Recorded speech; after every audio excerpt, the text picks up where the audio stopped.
Assalamualaikum warahmatullahi wabarakatuh. Lanjutan daripada yang kita bincangkan berkaitan dengan sistem pembelajaran di Malaysia yang diasaskan oleh penjajah, membaca, menulis, menghafal dan ibarat seperti misi fotostat. Itu yang dilakukan oleh universiti peringkat tinggi. Jadi ini cadangan dan pengalaman saya bagi melahirkan budaya berkemahiran di seluruh Malaysia, ditujukan kepada belia-belia dan rakyat Malaysia.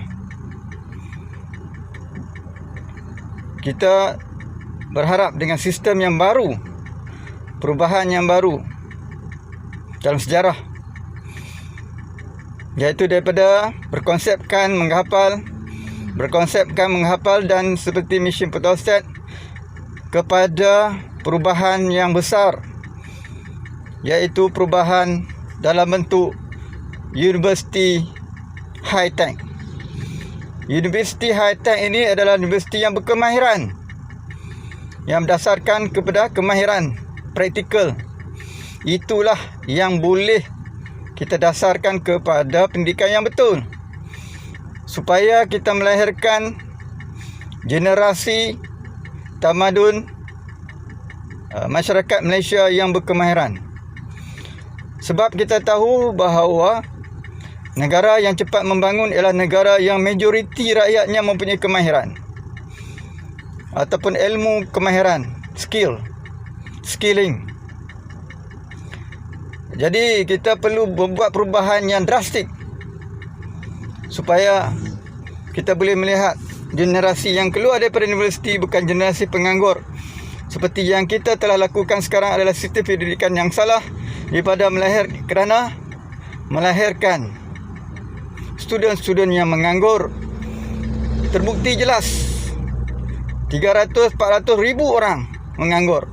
Jadi itu membuktikan bahawa sistem pengajaran kita adalah salah dan tidak betul, yang telah didasari oleh penjajah. Bila lagi kita akan berubah?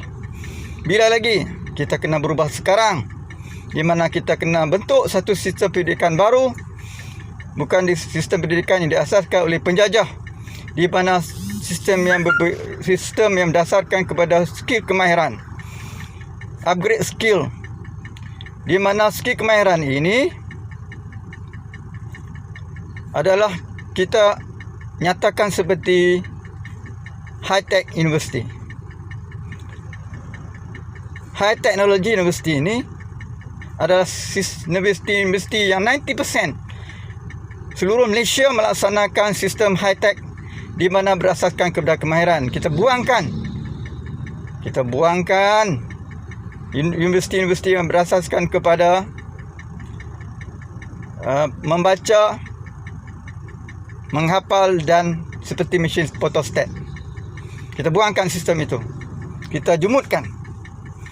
Kerana bukan masa sekarang kita berlengah lagi. Kita perlu buat perubahan yang drastik. Apa itu universiti high-tech ni? High Technology University ialah universiti yang berasaskan kepada kemahiran.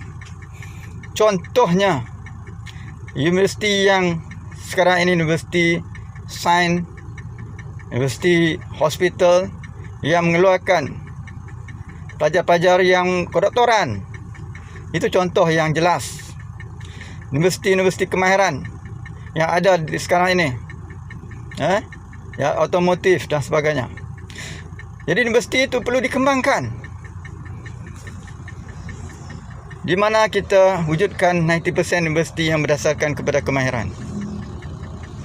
Banyak lagi kemahiran yang kita kena lahirkan.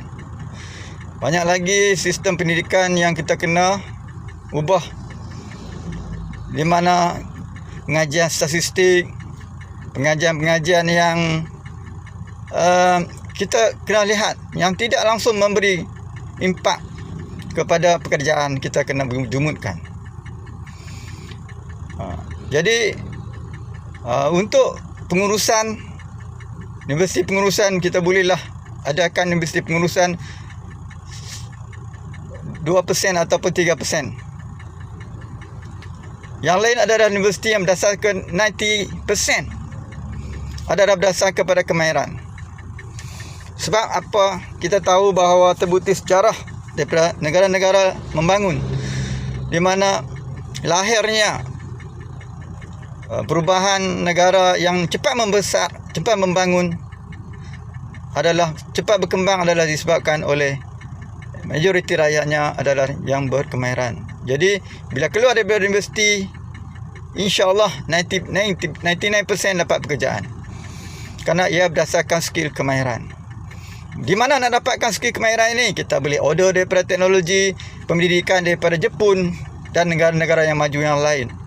Kita boleh import teknologi-teknologi ini, kepakaran ini daripada negara-negara luar, supaya kita boleh bagi skill, upgrade skill yang baru, kemahiran-kemahiran yang dijuruskan kepada pekerjaan kepada student-student dan seterusnya. Student itu insya-Allah akan keluar, dapat diserapkan masuk ke tapak-tapak pembinaan yang berteknologi tinggi, industri-industri yang berteknologi tinggi, perkhidmatan yang berteknologi tinggi.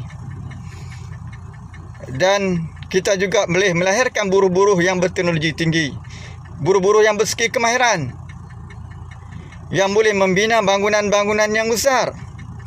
Jadi universiti high-tech itu adalah universiti yang complete 99% ilmunya berdasarkan kemahiran yang kita kena uji kaji, di mana student-student yang lahir daripada universiti high-tech itu kita kena tempatkan belajar di lapangan. Bukan sekadar belajar di universiti semata-mata. Dalam 50% student universiti itu belajar di lapangan ataupun the place skill. Di mana contohnya satu universiti yang high-tech, teknologi dia pembinaan building, bangunan yang besar. Jadi 50% studentnya berada di lapangan. Bermakna student dia 50% study di universiti itu, masa dia adalah di lapangan. Dia berada di tapak pembinaan bangunan. Kalau dia terpaksa naik bangunan tinggi, dia kena naik bangunan tinggi.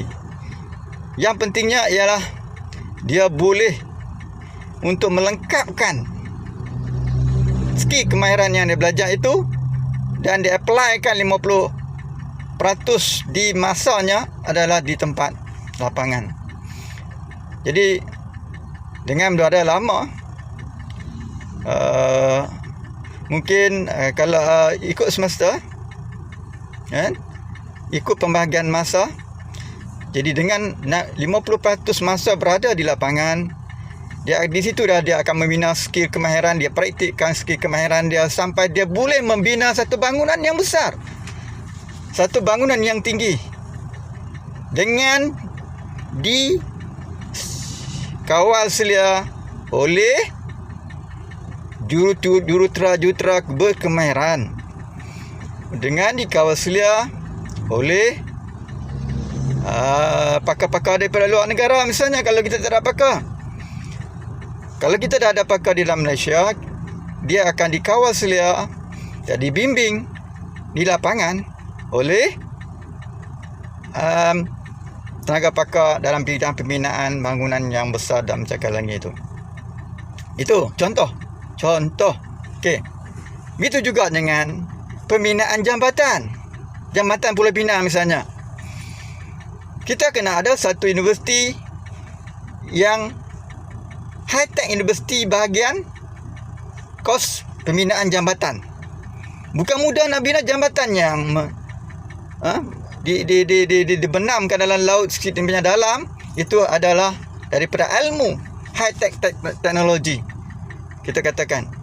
Sebab ia adalah skill, kemahiran. Jadi 50% daripada di universiti dan 50% masa daripada di tapak pembinaan jambatan itu. Dan dia dikawal selia oleh tenaga mahir daripada luar negara ataupun dalam, yang sampai akhirnya dia boleh membina satu jambatan. Itu. Jadi ilmu-ilmu ni dan skill dia dipraktikkan ni dalam 50%, kita yakini. Sebab kita bukan semata-mata seperti mesin photostat, membaca, menghafal dan bayar menjawab. Kerana sikap kita berdasarkan kepada lapangan, kepada praktikal. 50% praktikal. Kita yakin dengan praktikal yang bersungguh dan berkesan, dengan dibimbing oleh orang yang berkemahiran, kita yakin mereka ini adalah orang yang akan lahirnya tenaga pakar. Tenaga pakar.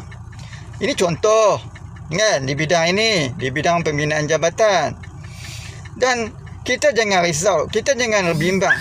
Sebab kita jangan ingat bahawa kita boleh bina jambatan 1-2 saja di Malaysia.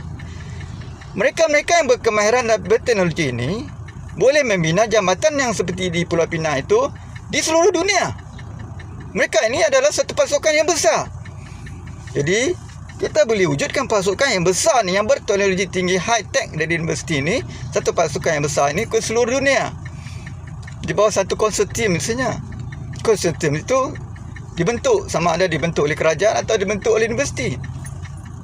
Itu yang sebenarnya yang kita memanfaatkan ilmu dan kita praktikkan ilmu, dan insya-Allah tak ada lagi yang akan menganggur, sebab kita telah disisip dengan manusia-manusia yang berkemahiran. Okey? Jadi begitu juga dengan kos-kos binaan, kos-kos yang lain, high tech teknologi universiti yang lain. Ini contoh universiti yang saya ambil contoh untuk pembinaan bangunan, untuk pembinaan jambatan, universiti yang berdasarkan untuk pembinaan untuk menjadikan kedoktoran dan sebagainya. Jadi sebenarnya skill kemahiran ni, universiti boleh lahirkan berbagai-bagai skill kemahiran. Cuba selidik kos-kos skill kemahiran yang diperlukan di Malaysia ini untuk pembinaan apa lagi.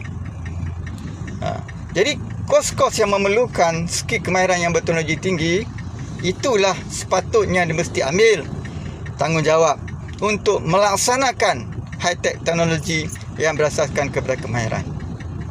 Pembinaan jambatan, highway, teknologi highway itu pun adalah teknologi yang tinggi. Itu kena ada satu universiti yang ambil tanggungjawab itu untuk melahirkan student-student yang berkemahiran tinggi di bidang pembinaan highway. Di bidang perkapalan, ada universiti yang bertanggungjawab ambil kos pembinaan ataupun di segi pembinaan loji,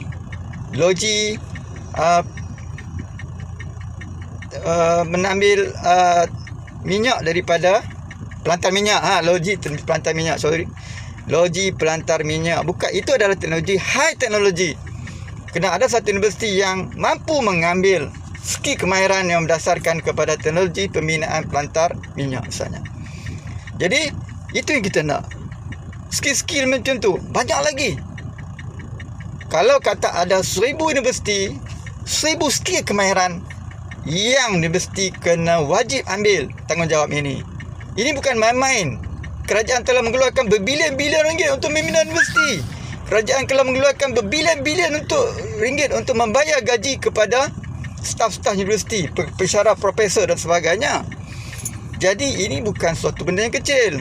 Jadi kita mesti menghasilkan impak teknologi, skill teknologi yang tinggi kepada student-student yang keluar. Supaya mereka yang student yang keluar adalah mereka yang berteknologi yang tinggi, bernilai, terlalu bernilai. Jadi begitu juga dengan kita mesti menggantikan kepakaran kita mesti menggantikan mereka-mereka yang daripada luar negara yang datang untuk bekerja di sini. Daripada mereka pendatang-pendatang ataupun daripada pekerja buruh daripada luar negara. pekerja buruh daripada luar negara yang datang ke Malaysia ini, kita mesti cuba mengganti dengan tenaga buruh yang berkemahiran daripada yang keluar daripada universiti. Walaupun dia tenaga buruh seperti kelapa sawit dan sebagainya, tapi pengurusan dia adalah yang berkemahiran. Dia berskill walaupun dia tenaga buruh yang biasa seperti di peladangan dan sebagainya. Jadi walaupun beli di ladang, jadi ada tanggungjawab di universiti itu untuk mengambil inisiatif menghasilkan suatu high teknologi daripada pengurusan ladang. Kan? Pengurusan ladang. Jadi di situ 50% mereka ini akan berada di ladang. InsyaAllah dengan sesuatu kemudahan dibagi kepada pihak universiti, dengan teknologi yang diberi daripada kepada student, akan lahirlah mereka yang boleh mengurus ladang dengan baik dan melahirkan buruh-buruh yang berteknologi tinggi. Walaupun buruh tapi gaji dia 2,000 3,000 sebulan. Dan juga dia boleh menikmati berbagai kemudahan-kemudahan yang kerajaan kena bagi inisiatif, supaya mereka yang menjadi buruh itu dapat dibela. Buruh yang berteknologi tinggi, buruh yang keluar daripada universiti, apa salahnya? Tapi gaji yang lumayan. Dan dia juga mempunyai skill bagaimana nak menguruskan ladang itu sampai sebiji. Ladang itu boleh ekspor produk-produk ke luar negara. Bukan jadi untuk itu universiti-universiti perlu mengambil tanggungjawab. Seperti saya katakan, 50% pembelajaran di universiti dan 50% di lapangan, supaya benda ni boleh memberi kesan kemahiran kepada student. Dan student boleh, kalau student di bidang pertanian, dia boleh membuka ladang, neroka, tanah-tanah terbiar dan sebagainya dengan skill kemahiran yang dipelajari daripada universiti. Dan juga dia berada di lapangan, dia memang tahu sepatutnya macam mana teknologi pembajaan, mana teknologi pengambilan, bagaimana teknologi pengurusan produk-produk hasil dari pertanian tersebut untuk di-pack, di-packaging ataupun diubah pemakaian kepada pemakanan kesihatan dan sebagainya. Jadi itulah, kena ajak sampai habis, bermakna kata komplit kepada sesuatu pekerjaan yang boleh melengkapkan, contohnya kepada, kalau kata skill kemahiran high tech kepada pembinaan bangunan, sampai dia ajak sampai boleh membuat bangunan, the ending, the finishing is very good quality. Itu yang dikatakan bahawa barulah betul pembelajaran di universiti, barulah betul pembelajaran serta pembelajaran di Malaysia. Itu saya nak nyatakan. Kalau perkara ini boleh dibincangkan, kalau perkara ini boleh dibawa ke tengah, saya yakin Malaysia, negara yang saya sayangi ini, akan membangun dengan besar.